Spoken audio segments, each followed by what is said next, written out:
My ఆయన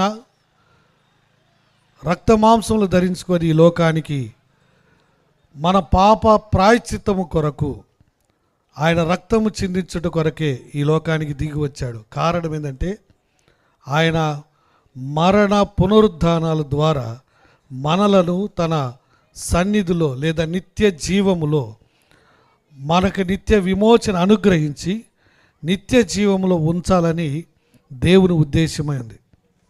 ఇది ఇక్కడున్నటువంటి ప్రతి వారు కూడా గ్రహించాలని ప్రేమతో మనవి చేస్తున్నాం. ఈరోజు కూడా ఆయన చాచిన చేతులతో పిలుస్తూనే ఉన్నాడు. ఇంకా పాపములోనే ఉండి పాపములోనే చనిపోవటం ఆయనకి ఇష్టం లేక ఈ క్రిస్మస్ అనే ఈ పండగ ద్వారా ఇలాంటి కూడికలు ఆ పిల్లల యాక్షన్స్ ఇవన్నీ ఏర్పాటు చేసింది దేని కొరకంటే ఆయన నీ కొరకు మరణించి తిరిగి లేచాడని సందేశము అందించడానికి. కాబట్టి దైవజనులు ప్రయాసపడి నేనైతే ఏదన్నా చిన్న వీధిలో కూడిక అనుకున్నా, నిజం వాస్తవానికి అలాగే వెతుక్కుంటూ వచ్చా. చివరికి వచ్చి శ్రీని ఎన్ని కనపడితే అనుమానం వచ్చి ఫోన్ చేసి అన్న ఇదేనా మన కూడిక అని. ఎందుకంటే ఆయన చాలా సామాన్యంగా ఉంటాడు. ఎప్పుడు కూడా చిన్న మాట ఫోన్ చేయగలరు. ఇందాక తల్లిగారు ఎవరో సాక్ష్యం చెప్పినట్లుగా సొంత పిల్లలు అలాగుంటారో లేదో తెలియదు, కానీ దైవజనులు అలాగ ఉంటారనే పాటికి నాకు చాలా సంతోషం అనిపించింది. ఎందుకంటే నేను ప్రత్యక్షంగా చూసా.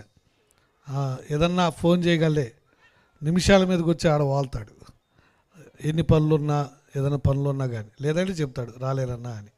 కాబట్టి ఇలాంటి మంచి దైవజనులు దొరికినప్పుడు వారిని ప్రేమించటం, సన్మానించటం, సంఘానికి ఆనుకొని దగ్గరగా ఉండటం కూడా మంచిది. అన్ని చోట్ల ఉండరు అలాంటి దైవజనులు. వాళ్ళ సొంత పనులు వాళ్ళకు ఉంటాయి, వాళ్ళ అవసరాలు ఉంటాయి. కాబట్టి మంచి సహోదరుడు. నేను వాస్తవానికి సహజంగా ఎవరితో ఎక్కువగా స్నేహం చేయను, నాకు ఇష్టం ఉండదు. నేను సంఘంలో అలాగే ఉంటాను, బయట కూడా అలాగే ఉంటాను.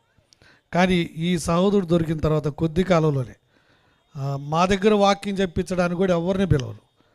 అది నన్ను తిట్టుకున్నా ఏం చేసినా.